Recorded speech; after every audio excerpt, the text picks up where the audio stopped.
السلام عليكم ورحمة الله وبركاته. معكم أحمد الحنجور وهنتكلم في حلقة جديدة على قناة عظماء بلا مدارس. الهايك ستيب منطقة عسكرية كبيرة في القاهرة، موجودة على طريق الإسماعيلية قدام سوق العبور.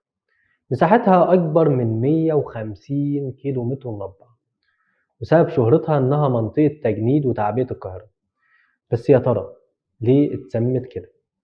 بس قبل ما نبدأ ما تنساش تعمل اشتراك للقناة وتفعل الجرس عشان توصلك فيديوهاتنا أول بأول. المنطقة دي ما كانش لها اسم، وبريطانيا في الحرب العالمية التانية كانت محتلة مصر، فتم استخدام المكان ده مستودع للإمدادات العسكرية لدول الحلفاء اللي هي بريطانيا وفرنسا وأمريكا والاتحاد السوفيتي، عشان يحاربوا دول المحور اللي هي ألمانيا وإيطاليا واليابان.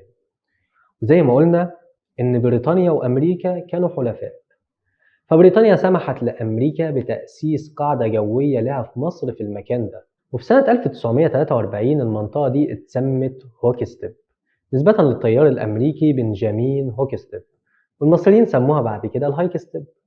بس مين بقى بنجامين هوكستيب؟ ده يعتبر واحد من الجنود المجهولة في الحرب العالمية الثانية، لأنه ساهم في تغيير مصير الحرب.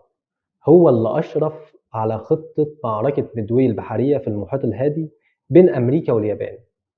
كانت خطة اليابان مبنية إنها تغري الطيارات الأمريكية وتقعد تسحبهم لحد ما توقعهم في الفخ، ولكن أمريكا قدرت تحل الشفرات وعرفت ميعاد وموقع الهجوم، وبوظت خطة اليابان.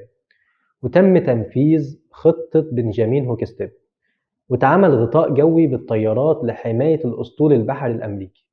والمعركة دي تم فيها تدمير معظم الطيارات اليابانية، وحصل شلل تام للطيران الياباني.